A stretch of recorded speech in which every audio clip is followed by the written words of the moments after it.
सार्वजनिक उत्पन्न आणि सार्वजनिक खर्च याबाबत आपण माहिती घेतलेली होती की सार्वजनिक उत्पन्नामध्ये कोणकोणते स्रोत असणार आहेत उत्पन्नाचे, सरकारचे जमा करण्याचे, आणि खर्चामध्ये आपण पाहिलेले होते की सरकार कोणकोणत्या मार्गाने अर्थव्यवस्थेमध्ये खर्च करत असतो आणि त्याचा अर्थव्यवस्थेमध्ये कशा पद्धतीने परिणाम होत असतो. साधारणपणे आपण करंटचे त्याच्याशी रिलेटेड काही करंटच्या आकडेवारी जे आहेत त्याचा आपण अभ्यास करणार आहोत. तर बजेट जे होतं, अंतरिम बजेट 2024-25चं हे जे बजेट मांडलेलं होतं, तर या बजेटमध्ये तर याबाबतीत काय सांगितलेलं आहे याचा आपण जरा अभ्यास करूयात.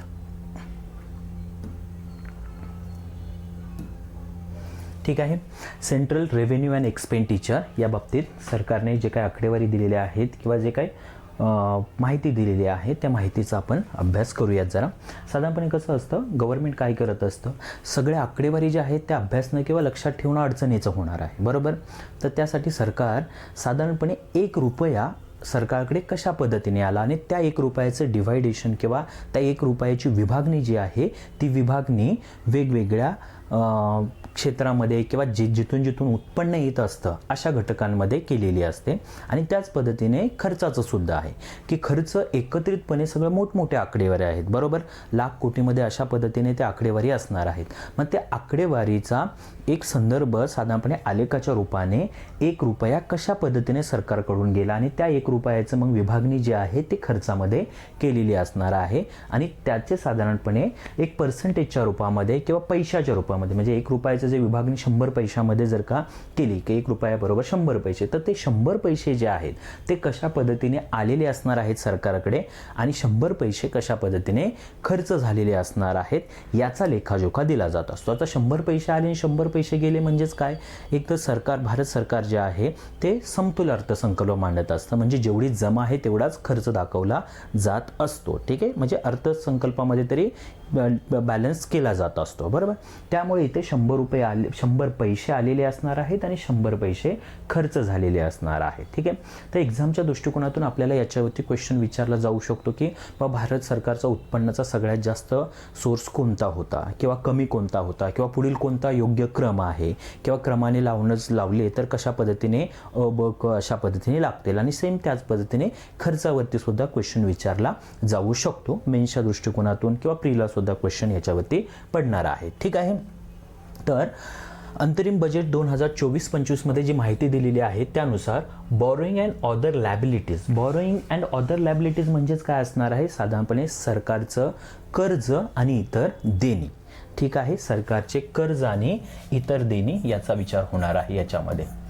इतर देणी तर साधारणपणे विचार केला तर 28 पैसे सरकारचं, आता हे आहे ते इन्कम आहे, सरकारला येणारा जो पैसा आहे रुपीज, बरोबर, कम्स फ्रॉम, बघा इथे लिहिलेलं आहे रुपीज कम फ्रॉम, म्हणजे कोणत्या मार्गाने रुपया येत आहे. तर 28 पैसे, 100 पैशापैकी 28 पैसे हे बॉरोईंग आणि अदर लॅबिलिटीज मधून सरकार निर्माण करत आहे. जो खर्चासाठी पैसा लागणार आहे तर तो पैसा कर्ज आणि इतर देणीमधून 28 पैसे. त्यानंतर पाहिला तर नंतरचा जो महत्त्वाचा घटक आहे तो इन्कम टॅक्स, आयकर जो आहे त्याच्यातून सरकारला 19 पैसे एवढं उत्पन्न येत आहे. ठीक आहे. नंतर आहे GST and other taxes. GST जो अप्रत्यक्ष कर आहे त्याच्यातून आणि इतर जे काही टॅक्स आहेत वेगवेगळे, तर त्या टॅक्समधून येणारी इन्कम जी आहे ती किती आहे, 18 पैसे, बरोबर. म्हणजे सगळ्यात जास्त 28 पैसे कर्ज आणि इतर देण्यांमधून येत आहे. इन्कम टॅक्समधून 19 पैसे येत आहे. जीएसटी आणि अदर टॅक्सेसमधून 18 पैसे जवळजवळ सरकारला उत्पन्न येत आहे. कॉर्पोरेशन टॅक्सचा विचार केला, कॉर्पोरेशन टॅक्स म्हणजेच महामंडळ कर त्याला बोललं जात असतं किंवा कंपनी कर बोललं जात असतं. तर कॉर्पोरेशन टॅक्समधून साधारणपणे 17 पैसे एवढी इन्कम सरकारला येत आहे, सरकारचं तेवढं उत्पन्न होत आहे. नॉन टॅक्स रिसिप्ट, ठीक आहे, नॉन टॅक्स रिसिप्ट आपण बघितलेल्या होत्या. उत्पन्नामध्ये कर आणि करेतर उत्पन्न कर सोडून इतर मार्गाने, ज्याच्यामध्ये आपण पाहिलेलं होतं की बाबा शुल्क आकारलं जात असतं, दंड आकारला जात असतो, बरोबर. जे सरकार सेवा देत असतं त्या सेवांच्या बदल्यामध्ये काहीतरी रक्कम जमा होत असते. ठीक आहे. व्याजाचा परतावा जो झालेला असतो तो व्याजाचा परतावा याच्यामध्ये येणार आहे, तो सगळा काय असणार आहे, नॉन टॅक्स रिसिप्ट या घटकामध्ये येत असतो. म्हणजे टॅक्स सोडून इतर मार्गाने सरकारकडे जमा झालेली रक्कम, तर ती किती आहे 7 पैसे एवढी आहे, बरोबर. म्हणजे साधारणपणे 28, 19, 18, 17, 7 पैसे. नंतर union excise duty, excise duty जी लावली जात असते सरकारकडून, तर त्या एक्साइज ड्युटीच्या रूपाने किती येत आहे 5 पैसे एवढी रक्कम सरकारकडे येत आहे. नंतर कस्टम ड्युटी जी लावली जात असते, कस्टम ड्युटी जी वस्तूंची लेनदेन होत असते कस्टम विभागाकडून, त्याची जी आहे ती ड्युटी चार्ज केली जात असते, त्या रूपाने 4 पैसे येत आहेत. आणि नॉन डेप्ट कॅपिटल रिसिप्ट, ठीक आहे. नॉन डेप्ट म्हणजेच काय, तर हे बॉरोईंग जे असणार आहे हे कर्ज आहे, बरोबर. मग कर्ज सोडून इतर जे काय भांडवली उत्पन्न आहे, भांडवली उत्पन्न कॅपिटल रिसिप्ट म्हटलेलं आहे. म्हणजे कर्ज सोडून इतर मार्गाने, जसं की फॉर एक्झाम्पल तुम्ही निर्गुंतवणूक म्हणू शकता, बरोबर. निर्गुंतवणुकीच्या रूपाने येणारा पैसा असेल तर तो भांडवली खात्याचा भाग होणार आहे. आपण भांडवली खातं आणि चालू खाते हे डिस्ट्रीब्युशन जे आहे ते आपण जेव्हा बजेट बघणार आहोत त्याच्यामध्ये ते ह्या गोष्टी पाहणारच आहोत. आत्ता फक्त आपण एक साधारणपणे सार्वजनिक उत्पन्न आणि सार्वजनिक खर्च काय असणार आहे याचा फक्त अभ्यास करत आहोत किंवा याच्या बाबतीत माहिती घेत आहोत. तर नॉन डेप्ट कॅपिटल रिसिप्ट हा 1 पैसे एवढा येत आहे, म्हणजेच कर्ज सोडून इतर भांडवली उत्पन्न. तर या पद्धतीने सरकारची जी आहे ती सरकारची इन्कम 100 पैशामध्ये दाखवण्याचा प्रयत्न केलेला आहे. म्हणजे 100 पैसे जर का सरकारचं उत्पन्न मांडलं तर हे 100 पैसे या पद्धतीने सरकारकडे येत आहेत. फक्त क्रम लक्षात ठेवा, बेसिकली जर विचारलास तर प्लस आणखी काय विचारलं जाऊ शकते की सर्वात जास्त कशातून उत्पन्न सरकारला येत असतं. तर क्रम पाहिला तर सगळ्यात पहिला आहे बॉरोईंग अँड अदर लायबिलिटीज, कर्ज आणि इतर देणी. इन्कम टॅक्स आयकर दुसऱ्या नंबरला आणि तिसऱ्या नंबरला GST आणि अदर टॅक्सेस 18 पैसे. साधारणपणे हे 3 जरी सुरुवातीला लक्षात ठेवलं तरी सुद्धा तुम्ही उत्तरापर्यंत जाऊ शकता, अडचण येणार नाहीये. तर हे सरकारचं झालं उत्पन्न, ठीक आहे. त्याच पद्धतीने सरकार जो खर्च करत असतं तो खर्च जर 100 पैशामध्ये मांडायचा झाला तर तो कशा पद्धतीने करत असतो ते सुद्धा सांगितलेलं आहे. रुपीज गोज टू, ठीक आहे. रुपी गोज टू कशा पद्धतीने रुपया जाणार आहे किंवा सरकारकडून खर्च केला जाणार आहे. म्हणजेच हे काय असणार आहे सरकारचा खर्च असणार आहे आणि हा काय असणार आहे जमा असणार आहे. इथे जमा लिहितो, ठीक आहे. तर खर्च कशा पद्धतीने होत आहे बघा. इंटरेस्ट पेमेंट, इंटरेस्टसाठी द्यावं लागणारं पेमेंट जे आहे ते 20 पैसे सरकारचं जात आहे. म्हणजे 100 पैशापैकी जो आलेला 100 पैसे एवढे सरकारकडे जमा आहे त्या 100 पैशापैकी 20 पैसे एवढी रक्कम सरकारला व्याजाच्या रूपाने द्यावी लागत आहे. आणि मी मागे बोललेलो होतो त्या पद्धतीने सरकारसाठी ही खूप अडचणीची म्हणण्यापेक्षा हे कुठेतरी चुकीचं होत आहे की व्याजाच्या रूपाने पैसा जास्त जात आहे की जो पैसा अर्थव्यवस्थेमध्ये उत्पादक घटकांसाठी वापरला जाऊ शकतो, विकासात्मक गोष्टींसाठी वापरला जाऊ शकतो, तो गैरविकासात्मक गोष्टीसाठी खर्च होत आहे, ठीक आहे. व्याजाची रक्कम देण्यासाठी जवळजवळ 20 पैसे खर्च होत आहेत.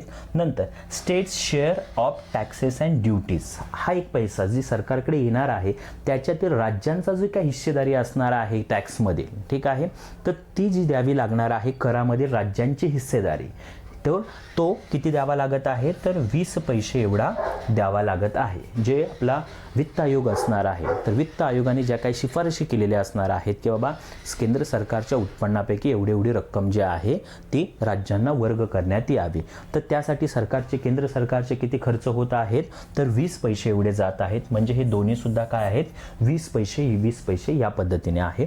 तिसऱ्या क्रमांकावरती आहे सेंट्रल सेक्टर स्कीम. सेंट्रल सेक्टरच्या ज्या काही स्कीम आहेत केंद्र सरकारच्या वेगवेगळ्या विभागाकडून राबवल्या जाणाऱ्या ज्या स्कीम आहेत, योजना आहेत, तर या योजनांवरती सरकारचा किती खर्च होत आहे 16 पैसे एवढा खर्च होत आहे. हा एक घटक आहे. नंतर आहे सेंट्रली स्पॉन्सर्ड स्कीम, सेंट्रलने स्पॉन्सर केलेल्या आहेत, बरोबर, की ज्याच्यासाठी सरकारला पैसे खर्च करावे म्हणजे स्पॉन्सर केलेल्या आहेत अशा ज्या स्कीम असणार आहेत त्याच्यावरती 8 पैसे एवढा खर्च होत आहे. नंतर finance commission and other transfer, ठीक आहे. फायनान्स कमिशनकडून आणि इतर जे काही ट्रान्सफर करावे लागणार आहे, इतर जो काही पैसा द्यावा लागत असतो तर या सगळ्यांचा एकत्रितपणे विचार करून 8 पैसे एवढे काय सांगितलेले आहेत खर्च होत आहे. म्हणजे या पद्धतीने 8 पैसे. पुढे डिफेन्सवरती किती सरकारचा खर्च होत आहे 8 पैसे एवढा होत आहे. सबसिडी अनुदाने जे आहेत तर अनुदानांवरती 6 पैसे एवढा सरकारचा खर्च होत आहे, सरकारकडून खर्च केला जात आहे. नंतर आहे पेन्शन 4 पैसे एवढा खर्च होत आहे. नंतर अदर एक्सपेंडिचर, इतर जे काही खर्च असणार आहेत ते राहिलेले सगळेच याच्यामध्ये घेतलेले आहेत आणि तो किती आहे 9 पैसे एवढा खर्च होत आहे. म्हणजे जर का खर्चाचा विचार केला तर सगळ्यात जास्त खर्च कशावरती, इंटरेस्ट पेमेंट, व्याजाच्या देण्यावरती. त्याच्यानंतर state shares of taxes and duties, राज्यांचे जे काही टॅक्समधील, करामधील आणि इतर ड्युटीज ज्या लावल्या जात असतील त्याच्यामध्ये हिस्सेदारी जी आहे ती 20 पैसे द्यावी लागत आहे. सेंट्रल सेक्टर स्कीम, केंद्र सरकारच्या ज्या काही स्कीम आहेत त्याच्यावरती होणारा जो खर्च आहे तो 16 पैसे आहेत. म्हणजे ॲटलिस्ट 3 तरी सुरुवातीचे लक्षात ठेवणं गरजेचं राहील, जेणेकरून तुम्हाला याचा क्रम विचारला गेला किंवा एक जर का विचारलं गेले सगळ्यात जास्त खर्च कशावरती होत आहे तर ते सांगता येऊ शकतं. तर या पद्धतीने हे सरकारचं अलोकेशन असणार आहे उत्पन्न आणि खर्चाचं, जे की इंतरिम बजेट 2024-25, अंतरिम बजेट 2024-25 मध्ये काय केलेलं आहे, मांडलेलं होतं. ठीक आहे. तर हे आकडेवारी साधारणपणे जास्त लक्षात नाही ठेवली तरी काही अडचण नाही आहे, परंतु ॲटलिस्ट क्रम तरी लक्षात ठेवा. पहिले 3 क्रम जरी दोन्ही याचे लक्षात ठेवले तरी सुद्धा फायदा होईल तुम्हाला.